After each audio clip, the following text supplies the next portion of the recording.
সেটি হচ্ছে আমাদের যে গণভবন আছে, এই গণভবন কখনোই আসলে এর যে নাম গণভবন, গণর ভবন হয়ে উঠতে পারেনি।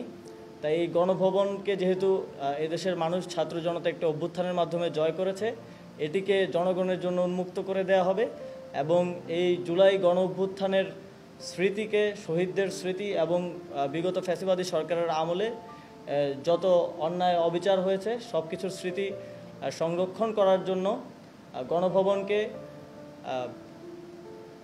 জুলাই গণ অভ্যুত্থান স্মৃতি জাদুঘর হিসেবে প্রতিষ্ঠা করা হবে এবং খুব দ্রুতই এটা নিয়ে কার্যক্রম শুরু হবে। গণভবন যেই অবস্থায় আছে, জনগণ যেভাবে এটিকে অধিকার করেছে, এটিকে বিজয় করেছে, ঠিক সেই অবস্থাতেই রাখা হবে।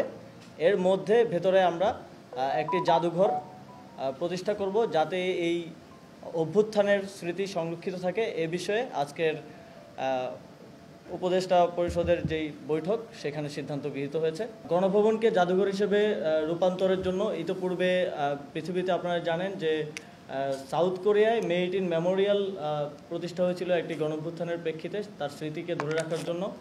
আমরা পৃথিবীতে আরও বিভিন্ন জায়গায় এরকম হয়েছে, সেখান থেকে তাদের যে অভিজ্ঞতা সেটিকে প্রস্তুত করা, সেটি নিব।